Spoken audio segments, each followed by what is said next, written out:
Hei og velkommen til Pengeland, en podcast om økonomiens skyggesider. Jeg heter Jonas Veland og sitter her ikke i studio, men på et møterom hos LO sammen med Kaja Guttormsgaard. Hei Kaja. Hei Jonas. Folk må nesten se dette på YouTube, men Kristoffer har iherdig ilagt en innsats for å rigge opp et sånt mobilt podcast-rigg her på et møterom hos LO, så at vi kunne svippe inn dagens superfamous gjest for å gjøre et kjapt intervju. Og det har vi gjort allerede. Spoiler, men det synes vi har funket veldig bra. Så personen vi har intervjuet Gabriel Zucman, som på en måte en legende, kanskje den mest kule fyren i verden, i vår verden. I vår veldig snevre lille nerdeverden. Skattenerd-verden. Der han superstjerne. Ja, der han virkelig superstjerne. Han jo kjent for å ha kartlagt, for kanskje 10 år siden eller noe sånt, hvor mye som ligger ubeskattet i skatteparadis. Men siden det, og spesielt det siste året, så har han blitt egentlig mye mer kjent verden over kanskje, fordi han la frem det som for noen kanskje et radikalt forslag. Han kaller det selv en modest proposal i G20. Og det skal du få fortelle om, Kaja, men vi har jo så vidt hatt han innom podden før, og han har snakket om det da også, men nå fikk vi altså et sånn skikkelig ordentlig intervju, som ble skikkelig bra, synes jeg. Ja, så vi snakker jo om mye forskjellig i episoden, men kjerne på en måte tiltaket her, da, som også det Gabriel Zucman presenterte i G20, ideen om en global minimumbeskatning av formue som skal koordineres, og den minimumen den skal være på 2%. Av formuen til? Av formuen til de aller rikeste i verden. Og da snakker vi om dollarmilliardærer. Så det estimert til å være rundt 3000 personer, tror jeg, verden over. Så Zucmans idé at det skal sikres en bunnplanke, en minimum 2% beskatning av deres formue. Både gjennom at land selv implementerer regler, men også at de koordinerer seg imellom. Så kjernen av denne ideen da, at alle land som ønsker å være med på dette samarbeidet, de implementerer nasjonale regler som sikrer at dersom deres eget skattesystem ikke i stand til å sikre at disse superrike, at deres formue skattlegges tilsvarende 2%. Og da tenker vi på individuelle skatter, da, så personskatter, så kombinasjonen av inntekt og formuesskatt. Hvis disse to til sammen ikke blir tilsvarende 2% av denne personens totale formue, så får dette landet en rett til å pålegge en tilleggsskatt for å sikre at man når opp til den 2%. Så andre land skattlegger for å sikre at man faktisk skattlegges 2%? Sånn mekanisme som typ vi har sett i Pilar 2 i OECD for selskaper. Sant? Jeg kommer til det, Jonas. Jeg ikke ferdig ennå. Spoilers. Nei, så det grunnmekanismen her jo at land selv gjør dette. At man sier at ok, det skal ikke være mulig å bo i vårt land og ha en enorm formue, være dollarmilliardær, og ikke betale en skatt på minst 2% av din formuesverdi da. Men det jo ikke en garanti at alle land ønsker å være med på denne avtalen, at alle land implementerer dette nasjonalt.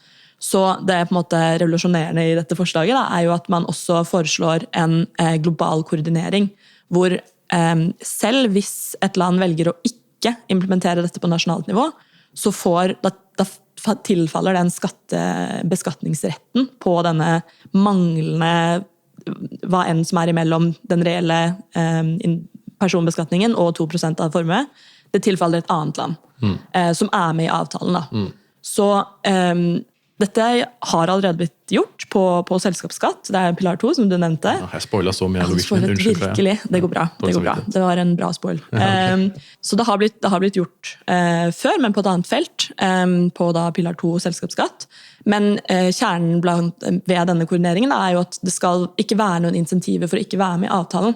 Fordi selv hvis du som et land ønsker å ikke skattlegge dine rike til denne minimum 2%, så vil fortsatt andre land kunne bare ta de pengene. Så da det jo i din favør å ta de pengene selv.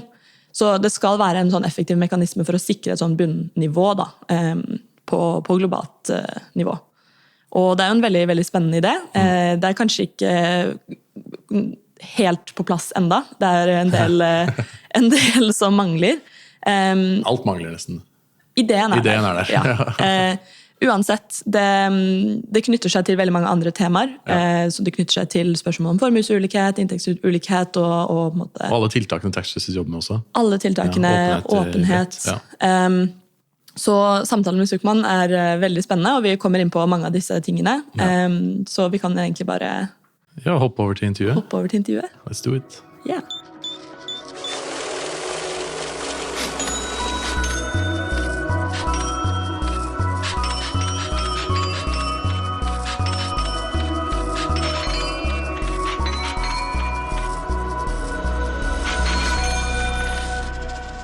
All right, Gabriel Zucman, welcome to the podcast. Thanks for joining us. Thanks for having me. Could we maybe start by you saying just a few words about yourself? I'm Gabriel Zucman. I'm a professor of economics. I'm the director of the EU Tax Observatory, which we are currently transforming into a global tax observatory. Oh, you heard it there first. Yes. And I conduct research on taxation and inequality. Perfect. So we brought you here today, and we're very happy to have you because we're talking about this modest proposal for a globally coordinated tax on billionaires or on extreme wealth. But before we get into the details of that, I thought we would just ask, what is the central issue when it comes to taxing people at the top of the income or wealth distribution today, and why should we care? Perhaps the biggest issue that we have with our tax systems today is that they fail to tax the super rich. And for a long time, it was difficult to quantify the size of the problem because public statistics are highly deficient when it comes to the super rich. Usually you don't have good data about their wealth, good public data about their wealth, the taxes that they pay. But over the last 5-6 years, you've had a number of research papers and research projects in collaboration with tax administrations in different countries that have shed light on this issue, whether it's in France, in the Netherlands, in the US, and there's ongoing work in Norway, in Sweden, and so on. And now a very clear picture emerges, which is that when you take into account all taxes at all levels of government, the super rich, let's say people with more than $100 million in wealth, have much lower total effective tax rates than the middle class or the working class. So that's the key issue. It's an issue of fairness, of course. It's also an issue that's quantitatively large in terms of tax revenue, because these individuals are very, very rich. So they could pay a lot of tax, but they don't, which means that the rest of the population has to pay more. Right. A point you make in your paper is that especially there's a problem with the income tax for the wealthiest. Could you explain how the income tax fails to capture the richest? The income tax, in principle, is supposed to be the pillar of tax progressivity. The income tax is a tremendous innovation, a tremendous creation, but it's a relatively old creation. The progressive income tax was created in most countries, in the early 20th century or late 19th century. And at the time, it was really a revolution, but that revolution is still incomplete. Even a century after its beginning, it's incomplete because the income tax still fails to tax the super rich. The fundamental problem is that when you're extremely wealthy, it is easy to structure your wealth such that this wealth will generate no or very little taxable income. And so that's how you end up in situations like people like Jeff Bezos, like Elon Musk, can report zero or almost zero taxable income. We know that from the ProPublica revelations in the US a few years ago. But what we've learned with the research that's been conducted recently is that the problem is much more general than that. It's not just a few US billionaires, it's a problem also in Norway, it's a problem everywhere, that past a certain level of wealth, it's just systematic and very easy to report very little taxable income. And you explain two sort of main broad mechanisms for how they sort of avoid the income tax or reporting their income. Can you explain those two methods? Well, the first one is first, it's important to remember that the key source of wealth for the super rich is owning businesses. They own companies. And so their income is the profits that these companies make. And they can avoid paying tax on those profits first by instructing the companies that they control to not distribute any dividend. And they can also avoid realizing capital gains. In many countries, you have a tax on capital gains, but if you never sell shares, then you don't pay capital gains taxes. So that's one way. The other way is sometimes, the super rich, they own shares in companies that are listed on the stock market. They can't fully control the dividend distribution policy, or they want, for whatever reason, the company to pay out dividends to various shareholders. But they can still avoid the dividend tax by using a holding company. So essentially, they transfer the ownership of their shares to a personal holding company. The holding company then earns dividends free from the individual income tax. And as long as that income is saved by the holding and reinvested, no income tax is earned by the actual owners of these holdings. And there are some anti-abuse rules in place in the US to stop these holding companies from being abused, as you might say, which are not in place in Europe, which leads to that it's still very regressive at the top in the US, but it's a bit less regressive. Could you explain That's really interesting. Yes, it's a fascinating story because the US income tax, the federal income tax, was created in 1913. And very quickly, the tax administration and the US Treasury realized that a number of very wealthy Americans were using holding companies to avoid the individual income tax. And so in the 1920s and 1930s, the US passed 2 laws to prevent that tax avoidance, essentially putting a huge penalty for people using holding companies for the purpose of avoiding the individual income tax. And so since the 1930s, essentially it's been impossible in the US to use that second tax avoidance technique. So let me take a very simple example. For instance, Bill Gates owns shares in Microsoft. Microsoft distributes dividends. If Bill Gates was living in Norway or in France, it would be very easy for him to avoid paying taxes on those Microsoft dividends. He would create a holding company. The holding company would receive the dividends, and that would be tax-free. In the US, it's impossible. The dividends that he receives through his holding company are considered to be directly paid to him. The holding is seen as is transparent from a tax perspective, and so the full amount of all the dividends he receives is automatically included in his own personal income and subject to the individual income tax. That's why you have some billionaires in the US that do end up paying some taxes, not zero. You also have many others like Bezos or Musk that pay zero because the companies that they own, in contrast to Microsoft, Amazon, for instance, doesn't distribute dividends. And so, in that case, it's just very easy to pay nothing.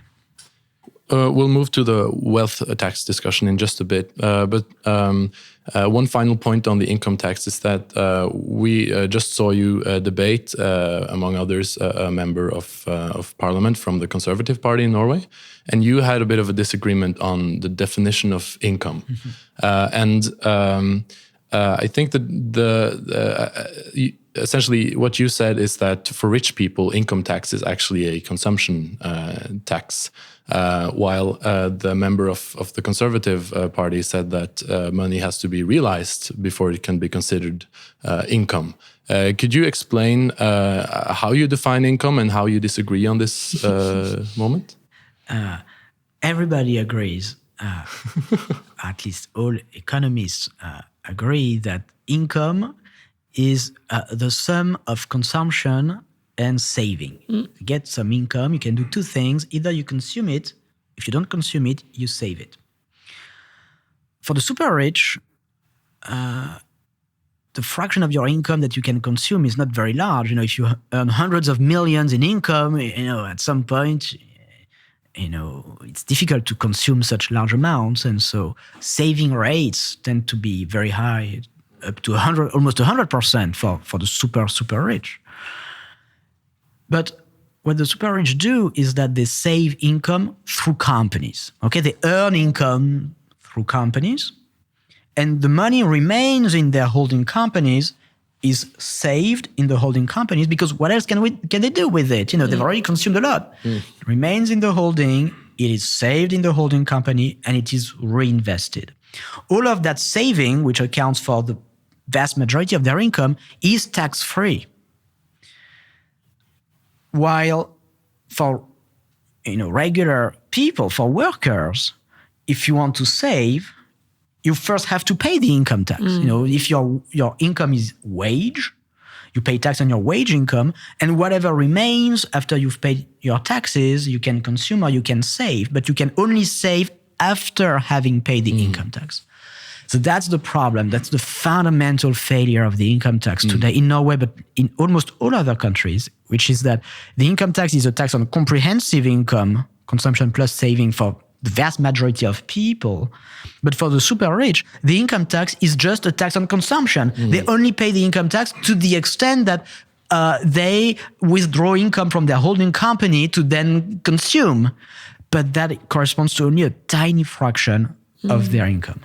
And it's a point that you can still sort of use the money as, for instance, collateral to take up loans, for instance, when it's not realized. And you mentioned that Elon Musk, because of the argument is that the money is not liquid, but as you said in the panel discussion, Elon Musk did not have any liquid income, but suddenly he could still buy Twitter, right? Yeah, exactly. I mean, this is a widespread misconception that people have, this idea that if the income remains in companies and saved in companies, then it doesn't really exist. It's a fiction. It's trapped, and it's not really income for the owners of the companies, and so it shouldn't be taxed. That view is really completely wrong. It's not. This income is not trapped in any meaningful sense. This income is saved in the companies. It's just that it's saved tax-free, and it is reinvested. And so it adds up to the wealth of these individuals. And wealth is not some fiction, something that exists only on paper. I know people who dislike wealth taxation, at the end of the day, one of their main arguments is always, but wealth, does it really exist? It's some kind of, paper gains. That's all a big fiction. Well, except that, no, it does exist, because then when you want to use your wealth, for instance, to buy Twitter, like Musk did, he had no taxable income on his individual income tax return, but when he needed more than 40 billion to buy Twitter, he could get it. He could go to the bank and say, look, I'm very rich. I have all these shares in Tesla. Doesn't distribute dividends, so there's no taxable income, but, it's highly valuable. He put his shares as collateral. He got loans, and he could buy Twitter. And don't tell me this is not real. Don't tell me this doesn't have real effects. We all know it has real effects, and, not minor effects, pretty big effects on U.S. democracy, and now increasingly on politics globally. Wealth is real. Yeah, for sure. And I think that's why also, you mentioned it as well, but just a couple of weeks ago, we saw a couple of days ago, we saw the president of the United States being inaugurated with some of the richest men in the world in the room. So in this context, I think your proposal for a minimum tax on wealth is even more, prevalent. Do you want to just kind of explain the basics of how your proposal can tackle some of these issues that we've now outlined? Yeah, I think indeed, the taxing billionaires is more needed than ever. And for some time, some people made the argument that extreme wealth is irrelevant, that there cannot be such a thing as too much wealth concentration can never be an issue. Whether someone has 100 billion, 1 trillion, 10 trillion, who cares? What matters is what regular people have, and, these are two completely disconnected things. I think now this type of argument is very hard to make when you see the very in-your-face, plutocratic capture of U.S. institutions by U.S. billionaires. It's just very hard to make that type of argument today. This type of argument was always, not very strong because it's been understood for centuries, for millennia. In fact, it's already, in some of the great philosophers, Aristotle talks about that, but many others over the centuries have, explained what is obvious to most people, which is that there is a tension between extreme wealth and an extreme concentration of wealth and democracy. That wealth for the very rich is power. It's the power to influence policies. It's the power to influence democratic institutions, policymakers. And so that, there is this inherent tension. So it's important to make sure that wealth concentration is kept in check. How do we do that? We can do that with taxes, and taxes are a very powerful tool. In fact, probably the most powerful tool to regulate inequality, whether it's income or wealth inequality. But I want to stress that the proposal that I make of having a minimum tax of 2% on wealth is extremely modest and is not going to solve, I want to be very clear about that, problems of wealth inequality and plutocratic capture. Because the wealth of billionaires globally has been growing at more than 7% a year on average since the 1980s.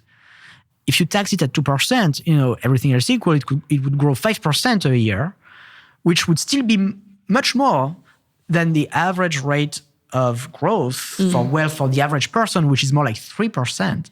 So with a minimum tax of 2% on wealth, I want to be very clear about that it wouldn't reduce wealth concentration. It wouldn't even stabilize wealth concentration. It would just slow down a little bit the pace of the increase in wealth concentration. So it's not going to be enough to address the very serious issues that you alluded to. That being said, we have to start somewhere. And today, billionaires pay zero, and moving from zero to something positive, even if it's only 2%, will already be a big progress. And why 2%? With 2%, you can erase essentially the regressivity of our tax systems. With 2%, the tax system wouldn't be progressive, meaning billionaires wouldn't pay more tax than working class people, but they wouldn't pay less, which is important because I think it's a standard. It's a norm that everybody can agree to. That's why it makes sense to have a proposal like that at the international level, because it's realistic to envision a world where we all agree that billionaires shouldn't pay less than their secretaries, and so we can agree on 2%. And then within each country, there's a proper debate, a very legitimate debate about how progressive the tax system should be. And so some countries might want to go beyond, perhaps way beyond 2%, depending on the specificities of their society, how much inequality there is, and so on. But having this international floor where the rate cannot go below 2% would strengthen the ability of countries to implement their own progressive policies on top of that. So it would complement domestic action and not substitute for domestic progressive policies. Yeah. And I think that argument for, kind of a popular support for this type of action, especially when it's so targeted to those very few, what is it, like $3,000 billionaires globally, I think it's very powerful. But I also want to focus on the more technical feasibility beyond the political.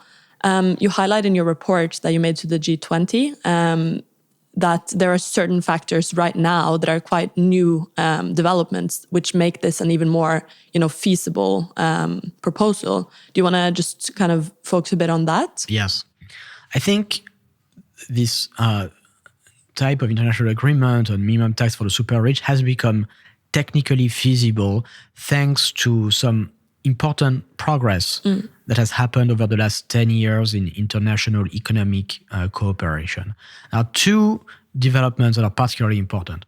One is the automatic exchange of bank information. So since 2017, more than 100 countries, including all the key tax havens, automatically share bank account information with foreign tax authorities. It's really a groundbreaking development, I'm not saying it has solved all the problems of offshore tax evasion. No, for sure not. But it's a move from complete bank secrecy to a standard of transparency.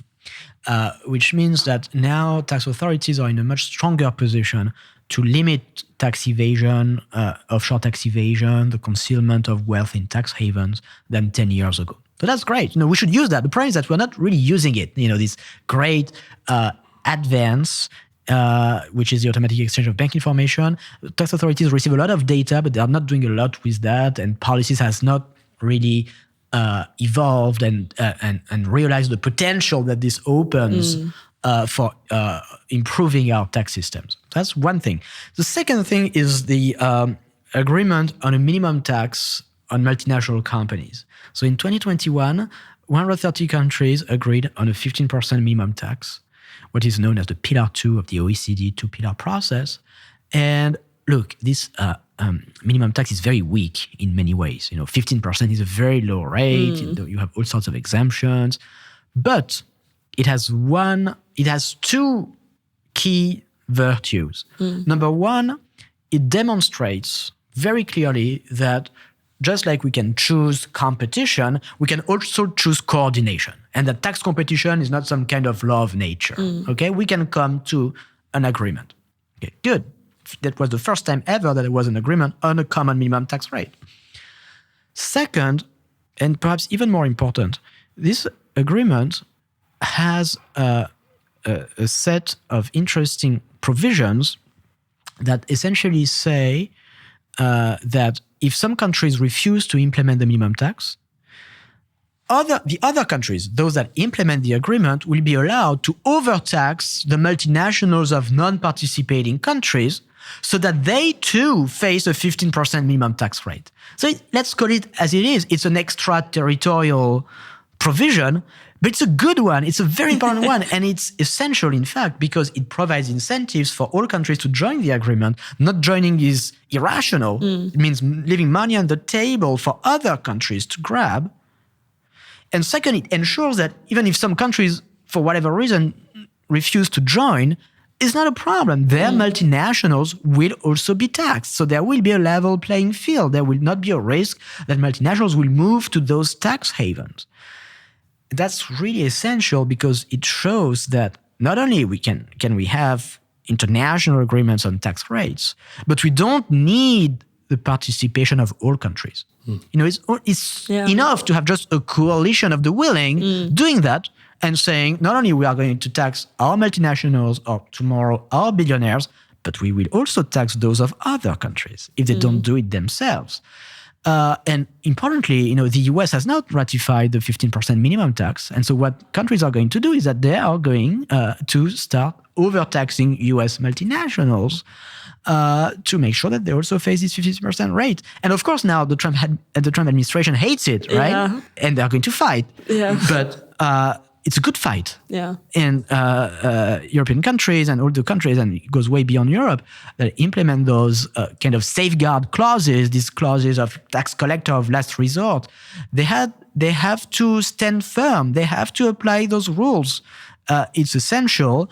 And it's a logic that not only must be defended, but that must be extended. You can apply it to multinationals, you can apply it to billionaires, you can apply it to carbon. If you are not taxed, if a country fails to implement a minimum standard, and we're talking about minimums, 15% for multinationals, 2% for billionaires, these are not high rates. These are the minimum standards we need to prevent an explosion of inequality. Or we need also minimum standards for carbon taxation to prevent catastrophic climate change. Yeah. If you refuse to do that, the other countries will force you to do that.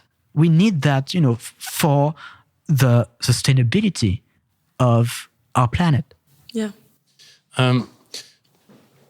So you've sort of mentioned a lot of them already, but I'm wondering, what do you think the main challenges are going forward? You've mentioned the Trump administration. You've mentioned this element of imperfect coordination and how we might solve that between countries. Also, you mentioned the automatic exchange of information, bank secrecy, financial opacity, and also maybe sort of how you actually measure wealth. What do you think are the sort of biggest problems facing this idea and moving forward? The biggest problem, to be fair, is something you didn't mention, is that the wealthy are going to fight tooth and nail against this. And you don't want to underestimate the influence and the power that they have. And they are going to fight because they have good reason to hate this tax. They hate it, and they hate it for a good reason. It's because this is the one tax that will actually make a difference to how much they would pay. And so it's going, the big challenge, to be frank, is not a technical challenge. It's not about measuring wealth. We know how to measure wealth for these people.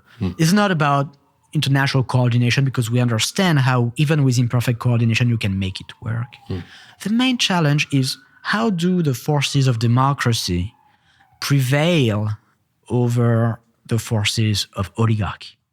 And it's a fight that I think, there are very good reasons to be optimistic about democracy prevailing, but it's going to be really important for civil society to mobilize, for political parties, for voters, for citizens, for researchers, for everybody to be in that fight, because you can be sure that the oligarchs, they are going to fight for their money. And so if we don't fight for democracy, we're going to lose. That's the main challenge. Yeah. Well, thank you so much, Gabriel. It's really, really great that you came here to Norway to talk about this. I think a great thing about your idea is how it connects so many things that the tax justice movement has been working on for so long. Automatic exchange of information, country-by-country reporting, beneficial ownership information. You need all this stuff to be able to actually tax the billionaires, as you suggest. So we'll keep on fighting here in Norway for these measures, and hopefully your idea can become a reality. But thank you so much. Thank you so much.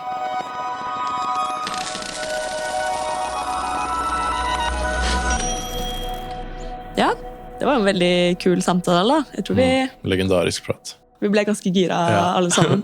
Det jo, jeg ble jo spesielt gira på en måte på denne biten som handler om multinasjonalt samarbeid og på en måte hvordan en avtale som dette, en koordinering som dette, kan kjempe litt imot den tendensen vi ser i dag, da, til at skattekonkurranse liksom er liksom akseptert globalt i den globale økonomien. At det på en måte en relevant og akseptert måte å konkurrere om investeringer på. For det jo ikke det vi vet fra forskningen jo det et zero-sum game, og ikke bare zero, det negative sum game. Alle taper når skattesatsene globalt går nedover. Og Zucman peker jo på det jo ikke naturlig, det må ikke være sånn. Hvis land villig til å samarbeide om å sette et gulv, eller å sette liksom en minimumsstandard, så kan man faktisk motvirke den trenden da. Og det jo også veldig relevant for et land som Norge. Det jo ikke en hemmelighet at vi har en formuesskatt som litt presset fra forskjellige hold. Og vi kom jo rett fra en panelsamtale nå, hvor på en måte norske politikere var med å debattere, og det var veldig spennende. Anbefaler alle å se opptaket fra den panelsamtalen. Ligger på våre nettsider. Ligger på våre nettsider, ja.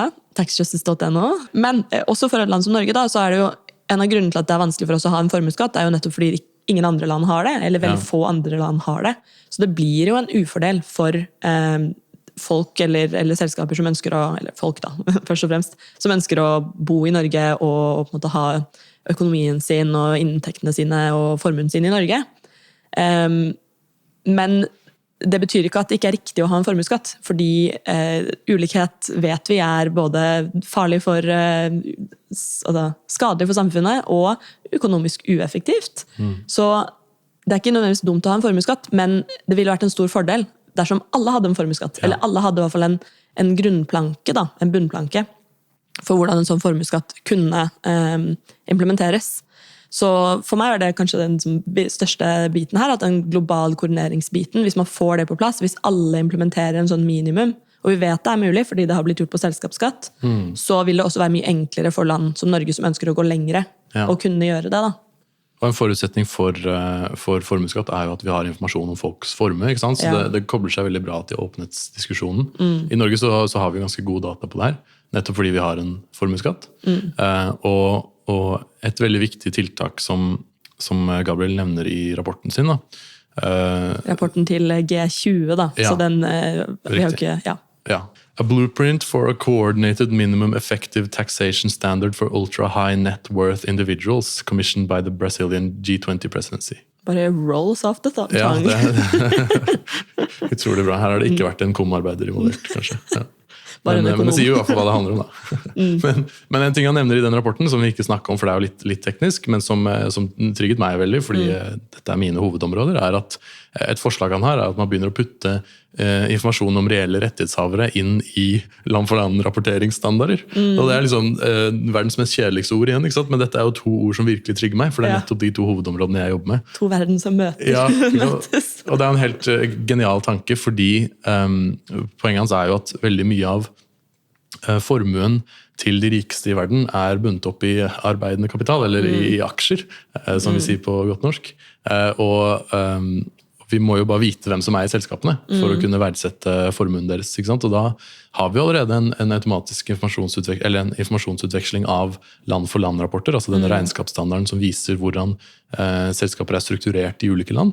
Hvis man putter på det hvem som er de reelle eierne, så får jo skattemyndigheter utrolig mye mer informasjon som også er relevant for å beregne som formuesskatt. Og i tillegg så må man gjøre disse rapportene offentlige, da, sånn at alle kan se det. Selvfølgelig. Ja. Selvfølgelig, det er jo key talking points fra Tax Justice Norge. Så det synes jeg var veldig kult, bare hvordan dette kobler seg så utrolig til på en måte det Tax Justice-bevegelsen jobber for, selv om vi ikke nødvendigvis, i hvert fall ikke Tax Justice Norge jobber så aktivt for en global formuesskatt, så jobber vi i hvert fall for tiltakene som kan muliggjøre det. Absolutt. Så det var kult. En annen ting jeg tenkte på som var skikkelig morsomt med den panelsamtalen, anbefaler igjen folk å gå og se den, var det her med uenighet om hva inntekt er. For det er jo litt sånn, jeg vet ikke om filosofisk diskusjon er det riktige ordet, men det er i hvert fall en uenighet mellom spesielt økonomer og jurister, kanskje da. Fordi det vi så var at representanten fra Høyre tok den posisjonen som er veldig typisk å ta, som er at inntekt er jo når du realiserer, ikke sant? Når du faktisk har pengene på konto. Men hele utfordringen som Gabriel Zucman påpeker er jo at ja, men du kan jo bare ikke gjøre det da. Du har jo fortsatt masse penger som du egentlig kan disponere på sett og vis. Noen måter er ulovlige, sånn som masse privat konsum i selskaper, hvor det jo er et forskriftsforslag i Norge som har blitt lagt i skuffen foreløpig, da. Men hvor kontroller fra skatteetaten har vist at personer bruker selskapene sine til å drive med privat konsum, da, som jo ikke er lov. Fordi dette skulle vært penger som skulle blitt skattlagt før de blir brukt til konsum. Men bare generelt, den diskusjonen var utrolig interessant, og det knytter seg jo veldig til holdingselskaper, som jo er en stor diskusjon i Norge, fritaksmetoden, som er en viktig diskusjon i Norge, som bare sier at det er kun fysiske personer som betaler utbytteskatten, som er den inntektsskatten for personer som eier og tjener penger på selskaper.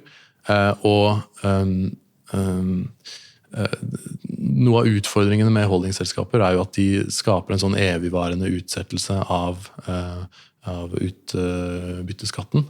Eller de skaper i hvert fall muligheten til det da. Man må jo ikke la alle verdiene sine ligge i holdingselskapet, men fordi man har skjermingsfradrag og på en måte sånne ting, så kan man i stor grad, hvis man har veldig stor formue, tjene en del på det da. Ja, det er som Gabriel sier at det er en begrensning med hvor mye penger de aller rikeste bruker på konsum. Så det du på en måte ender opp med er å ha en evig sparingsmulighet, skattefritt i holdingselskaper. Og det er en veldig viktig forklaring på formuesulikhet og inntektsulikhet, ikke minst. Så var det veldig interessant å høre ham snakke om at USA har i noen grad løst noen av problemene med denne evige skatteutsettelsen ved å faktisk skattlegge inntekter i holdingselskaper ved sånne antimissbruksregler, som er en stor snakkis etter OECD sin BEPS handlingsplan. Jeg føler jo et viktig poeng her også er jo at det er jo ikke nødvendigvis illegitimt eller på en måte ulovlig på noen måte, eller uetisk å ha pengene sine i holdingselskap. Formålet og grunnen til at vi i Norge innførte fritaksmetoden i 2006 var jo fordi det skal være et insentiv til å reinvestere de pengene. Men man ser jo at det misbrukes, og derfor er det jo spennende med de amerikanske reglene, som har fantes siden 30-tallet. Ja, og 20-tallet. 20-tallet, ja. at man har sett så lenge da, at sånne type løsninger for å på en måte incentivisere investeringer kan også misbrukes på et inntekt og skattenivå. Da. Ja, enig. Nei, så det var veldig interessant. Diskusjonen går jo på en måte om er det papirverdier eller er det ekte verdier som ligger i disse selskapene. Kan man betale skatt på dem eller ikke? Og det er jo veldig interessant, og det er jo egentlig en uenighet mellom økonomer og jurister. Og kanskje det illustrerer at akkurat nå er det juristene som styrer verden. Da, kanskje. Gabriel sa jo liksom, everyone agrees, for alle økonomer er enige om at dette er inntekt, selv om det ikke er realisert ennå. Ja. Alright, men skal vi si at det var det vi rakk for denne episoden av Pengeland? Ja. Det kan vi gjøre. Det var veldig kult å ha Gabriel Zucman som gjest i studio i dag. Studio, dette møterommet vi fikk låne av LO i hvert fall. Og programleder i dag var Jonas Velland, det er meg, og deg, Kaja Guttorpsgaard, i Tax Justice Norge. Lyd, musikk og video er som alltid produsert av Kristoffer Lislegaard. Pengeland er en podcast produsert av og for Tax Justice Norge, og du kan lytte til Pengeland der du hører podcast eller se det på YouTube. På gjenhør. På gjenhør.